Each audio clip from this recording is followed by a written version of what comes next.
missile hits a block of flats. The blasts destroyed apartments across 3 floors. Firefighters rescued the injured. So far, miraculously, there are no reports of any deaths. We managed to escape. We were in the kitchen. We were lucky. It was a direct hit into the living room. My wife and elder child have their legs broken open. The younger was taken somewhere by the rescuers. I am looking for him now. Today, Ukraine's president posted this from the streets of the capital. There is a lot of fake information on the internet now, saying that I am calling for our army to lay down its arms and that an evacuation is underway. Well, I'm here. We will not lay down any weapons. We will defend our state because our weapon is our truth. And still the missiles come. Here, a residential building in the center of Kyiv. It's not clear if there were any casualties. President Putin hoping that attacking Ukraine will encourage Ukrainians to overthrow their own government. I appeal to the servicemen of the armed forces of Ukraine. Do not let neo-Nazis and Ukrainian ultra-nationalists use your children, wives and the elderly as human shields. Take power into your own hands. This country is under attack from 3 points of the compass.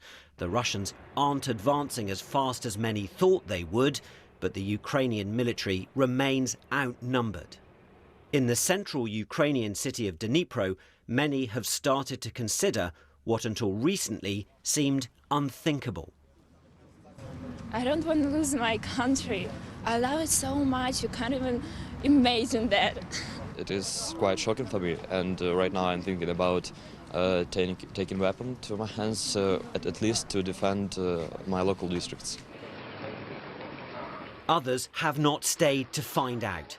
Tens of thousands here crossing into Poland in the west, and on Ukraine's southern border into Romania too. Kyiv's civilians now direct targets in their own homes. Ukrainian forces are stalling the Russian advance. The fear must be that in an effort to break their resistance, President Putin may order a yet more brutal assault. Angus Crawford, BBC News. And let's go now to our chief international correspondent, Lise Doucet, in Kyiv. And Lise, as we saw in the headlines, the security situation is such that you and many others throughout the capital are having to take shelter in basements. What's the latest you're hearing about the situation above ground? Yes, the air raid sirens are sounding at regular intervals now, with a stern warning that civilians, residents of the city should take shelter. It's not an idle warning. There are reports now of fighting on the edges of the city. The main highway running east-west was a war zone last night as Russian forces have tried to advance. There's been missile attacks in the early hours of the morning against the southwest of the city, rather. We've been reporting about this residential complex, this long tower block, which was hit despite President Putin's promise that civilians would not be targeted, just military infrastructure. But as always in these wars, it's not just about the troops in the trenches, it's about the lives being shattered of people. And just like we've had to take refuge in a basement, right across the city of some 2.8 million people, people are taking to the metro stations, taking to safe shelters, going underground in kindergartens, schools, and their own homes. We met so many families yesterday when we went out. Some were trying to leave the city. Some were sending their elderly relatives away to somewhere safer. Everyone trying to find somewhere to hide. But in the midst of this, too, there is defiance of so many Ukrainians signing up to fight. There's an office very close to this basement where people have been getting guns, signing up even at this hour to fight for their future, for their family's future, and indeed for the very existential future of their own country.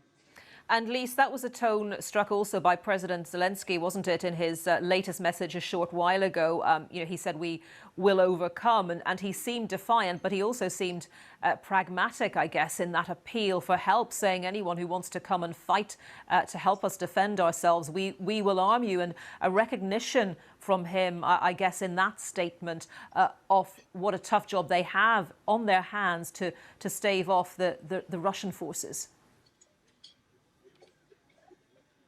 And these kind, we call them asymmetric warfare, where one side seems hopelessly outnumbered, outgunned by the other. For Ukrainians, and we've heard it from President Zelensky, we heard it from Vitaly Klitschko, the mayor, who's a champion boxer in another life, basically this morning taking to the streets and saying, we are still here, we survived the night, and Russian forces are not in the center of the city.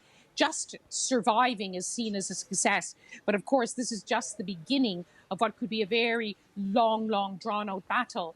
And President Zelensky, former comedian, as many people like to mention, but now he's a wartime president. And I know from being here for many weeks that he hardly a day goes by, and sometimes twice a day, he addresses the Ukrainian people directly in one very emotional speech before the invasion began. In fact, hours before, he appealed directly to the Russian people. He switches from Ukrainian language to speak to his people, then switches to Russian to speak directly to the Russian people, urging them not to wage in war against their neighboring. There's so many deep personal historical connections between the Ukrainian people and the Russian people, not in that same way that President Putin has said that the country should not exist because it's an inexorable part of Russia itself. But yes, he has used these messages calling on citizens to remain calm. That has been his mantra for many weeks now, and he's still saying that at the same time as his defense ministry is urging people to sign up, no combat experience necessary. Any man now between the ages of 18 to 60 could be called up, but there's so many volunteers. People also being told like yesterday to prepare Molotov cocktails to take on the invading forces. So this is not just army to army, it is very much the army against the people as well. And it's interesting, just reflecting on what you're saying, Lise, about the juxtaposition, I guess, between what's happening on the ground and what's happening beyond Ukraine's borders, because clearly other countries are lending their support to Ukraine, whether it's citizens protesting on the ground, whether it's sanctions at governmental level, whether it's sporting bodies, business organizations condemning the invasion by Russia of Ukraine. But when it comes to what is happening on the ground, albeit other countries have sent in arms and so forth, the Ukrainians really are doing this themselves, aren't they? The fight is with them alone. It's quite an extraordinary moment of history. It's a moment where we are reminded hour after hour, day in, day out, it matters. It matters most of all to the people of this country now under attack. It matters to the neighboring countries, including those of the NATO alliance, who have now invoked Article 4, asking for more protection because now they too feel threatened. It matters in London, where, as you say, it's not just the soldiers and military leaders, it's diplomats, it's sportsmen, it's filmmakers, it's artists. It's really a profound realization is sinking in. Yes, this is about Ukraine, but it is about all of us. It is about territorial integrity. It's about sovereignty. It's about people being allowed to determine their own future. This is a war which is shooting right round the world, which is why you are now broadcasting. We're all broadcasting from capitals around the world because everyone wants to have a say. Everyone feels affected in some way. But when you get down to the actual conflict of the ground, it is the Ukrainian people and armed forces against the might of the Russian army and navy and air force. Lise, thank you very much. Lise Doucette, our chief international correspondent.